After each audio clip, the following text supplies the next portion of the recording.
Today, on Point of the Spear. General Washington sets out maps and has battle groupings arranged and spread on the table. He is about to reveal his plans to his closest confidant.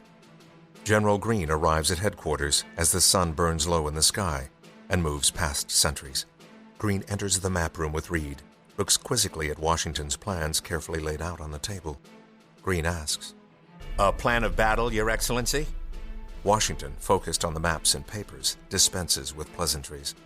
"I've decided to move on Trenton Christmas night." This is part one of The Christmas Crossing, featuring commentary in order of appearance by Princeton University professor Dr. Alan Gelzo and Temple University professor Dr. Greg Irwin. Part two will air tomorrow on Christmas Day. And now please enjoy this special Point of the Spear narrative presentation. Washington's Crossing, written by Robert Child, narrated by Fred Kennedy. Fortress Yorktown, October 1781. It is late afternoon. A six-man British burial party concludes a graveside service for one of their own, guarded by two Continental soldiers. The still smoldering ruins of Fortress Yorktown silhouette them. Outside a white clapboard colonial home, American troops stand watch as British prisoners shuffle past. Victorious American General George Washington, 49, arrives at the home on foot, flanked by 6 aides. The American guards salute and part to allow him to enter the home. Inside, defeated British commander, 43-year-old Charles Cornwallis, stands near the hearth as British officers move quickly past. As Washington enters, the room stills. Cornwallis moves graciously to meet his former enemy with an extended hand. General Washington accepts it with a slight bow. "Lord Cornwallis, it seems your health is restored." As Washington tweaks the British commander about his absence during the surrender ceremony. Cornwallis, wincing at the slight, says, "Yes, General, thank you. I'm quite fit." Later, dining room. George Washington commands the head of a long table, flanked by both American and French officers on his left, and across from them, British officers to his right. The mood is subdued and formality prevails. Lord Cornwallis sits opposite Washington at the other end of the table. A courier enters with a dispatch that requires Washington's signature. Signing, Washington is interrupted by Cornwallis, who takes advantage of the momentary lull. The defeated commander raises his goblet of wine. "Gentlemen, if I may take this opportunity..." Men quiet and turn towards Cornwallis as Washington sits back. "When the illustrious part that Your Excellency has borne in this long and arduous contest becomes a matter of history, I dare say fame will gather your brightest laurels from the banks of the Delaware, rather than from those of the Chesapeake." Shocked silence descends, as Cornwallis has extended Washington an extraordinary compliment. Men look to one another, then turn anxious for Washington's reaction. Washington lifts his glass. Officers on both sides follow suit, as the general chooses his words carefully. "Perhaps, your lordship, our darkest hour revealed our greatest courage." Cornwallis nods, impressed by Washington's humble honesty, and his words bring forth warm acknowledgment from all gathered. As the men from both sides concentrate on their meal, Washington's mind drifts back 5 years earlier to the banks of the Delaware River. Washington's men are worn and cold. They mend uniforms and warm hands over small fires. A winter wind howls. In Bucks County, Pennsylvania, it is early December, 1776. Washington has fewer than 5,000 men in camp. It is an army in waiting. Many clean guns and mend uniforms. They are waiting for new supplies of ammunition, blankets, and food. Many are waiting for reinforcements to relieve them. Others, nearly half, are anxiously awaiting for their enlistments to expire at the end of the month. But too many unfortunate souls are simply waiting to die. Sir William Howe was a man of long military experience, including long military experience in North America. Almost 2/3 of the entire regular British Army had been committed to North America. So Howe had substantial forces, he had substantial experience, and they had won substantial victories. Anyone who was putting money down on the prospects of what was going to happen would certainly have put them on Howe. And Howe himself had his own vision of how he expected the war to come to a conclusion. Both of the Howe brothers hoped that the revolution could be brought to a termination without getting ugly, so to speak. They would like to see the Americans defeated just enough to bring them to the negotiating table so that there would not be an excess of hard feelings about reconciling with the mother country. So their overall goal extended even beyond the battlefield. They were already, by the end of 1776, thinking about how they were going to bring the hostilities to a successful and perhaps even a pleasant conclusion. Washington headquarters, farmhouse, late afternoon. Washington paces as he dictates a letter to an aide. The strain of command has deepened the lines on his face. Washington, badly in need of supplies, endlessly petitions a Congress on the move. The American government has relocated south to Baltimore, with few delegates possessing the confidence that their chosen military commander can stop a British attack on Philadelphia. Washington moves to a window, looks at his small army spread out below.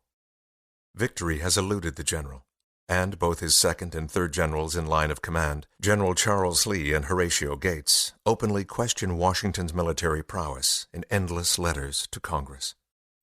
The disparate American war effort lacks cohesion, as Washington's subordinates delay sending troops to his aid and pursue their own ineffectual military campaigns. George Washington, in the imagination of most Americans, is the ultimate American of the 18th century. It's difficult for us to imagine him being anything except eloquent, successful, and famous. But in 1776, that didn't look to be the case on any of those points. For one thing, having taken command of the Continental Army and successfully compelled the surrender of Boston in 1776, from that point onwards, almost everything went downhill for Washington. The Continental Army was very embarrassingly beaten at Long Island. Washington himself was frustrated with the Continental Army, with its lack of discipline, with the poor quality of the volunteers who were involved, and especially of its militia auxiliaries. And he was further disheartened by the political infighting in Congress.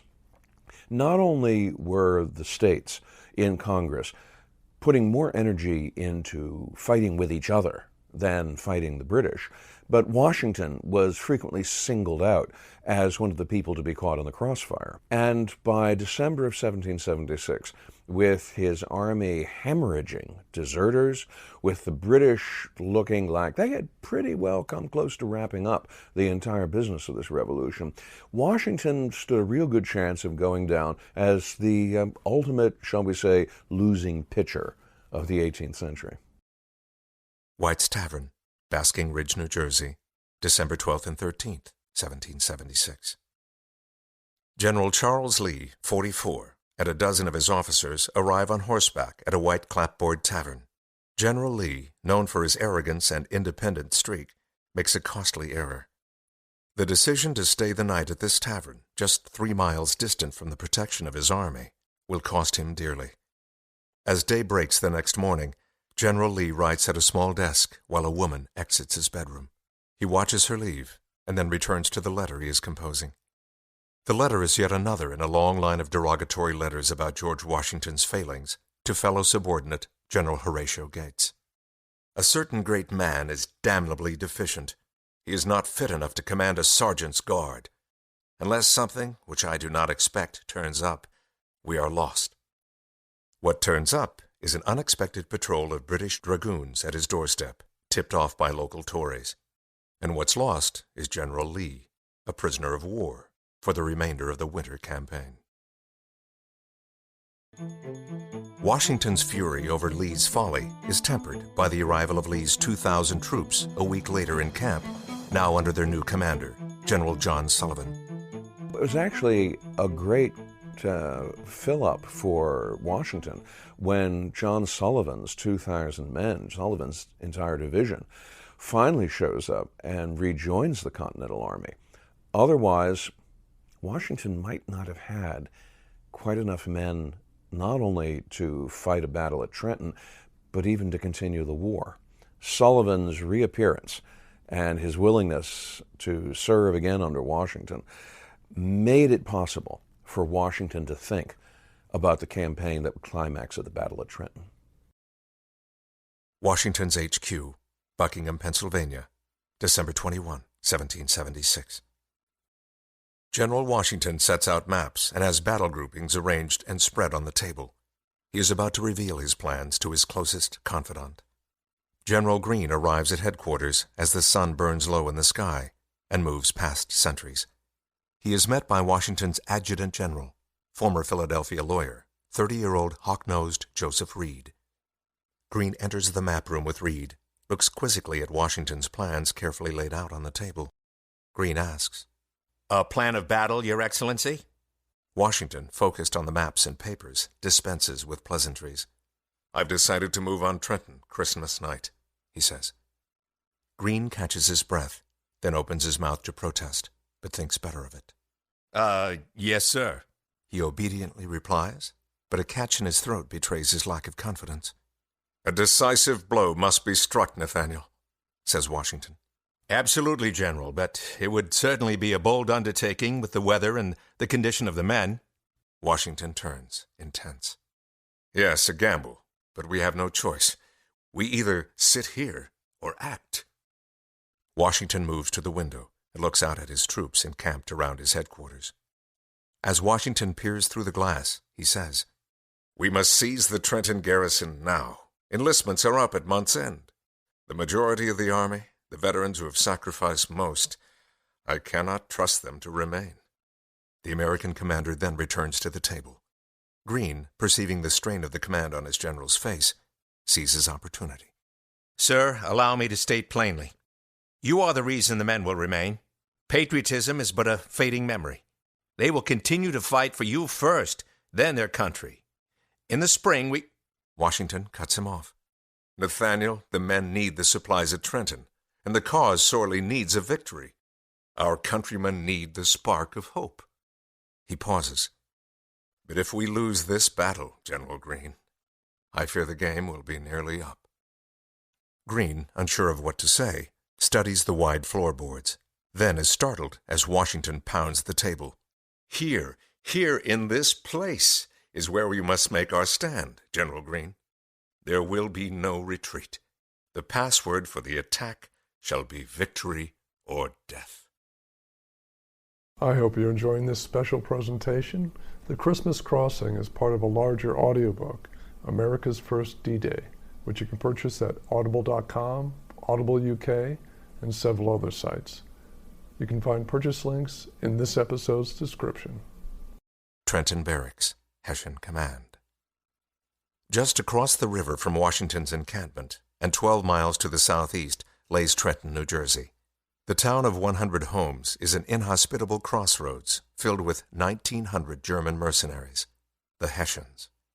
Their aging commander is a hardened battle veteran, Johann Rahl, 51, who makes his headquarters at a commandeered white clapboard home in town. The Hessians know the Continentals are encamped to the north, but do not consider them a threat. Rahl, exhibiting his overconfidence about the American army, states, "Let them come. We will chase them with the bayonet, as we have each time in the past." Rahl, like other Hessian officers, he looked with contempt on his American enemies. And then secondly, in actual combat, he and his troops had mastered Washington and his half-trained Continentals time and again.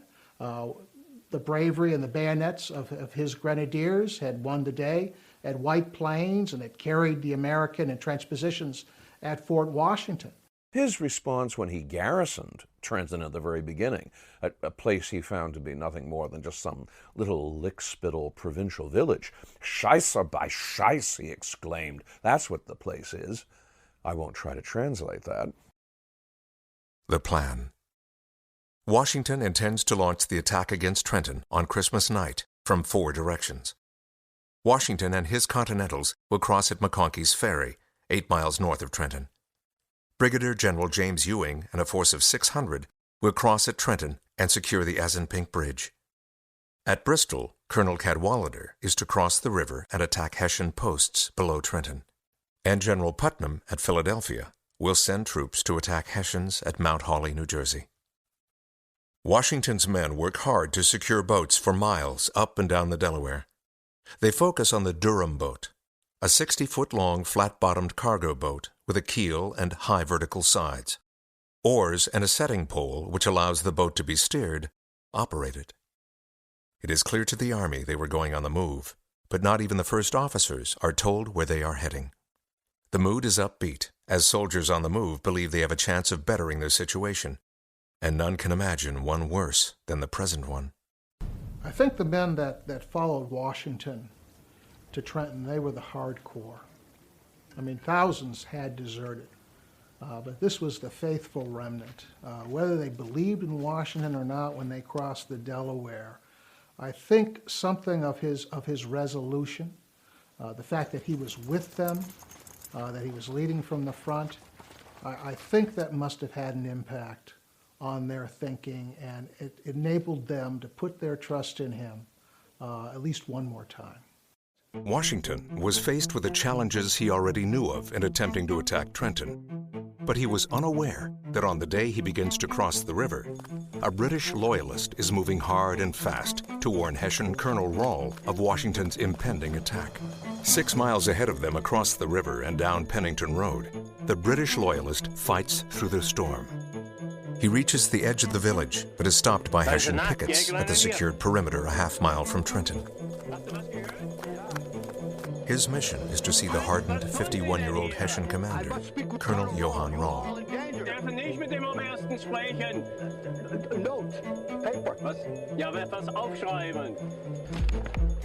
The loyalist scribbles a few quick words.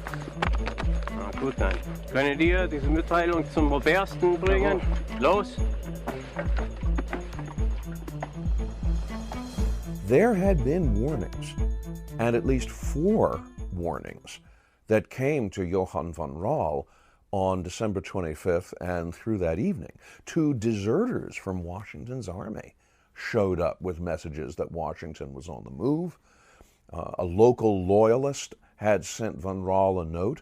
Another farmer named Vall had informed Rall that he believed that Washington was making an attempt against him.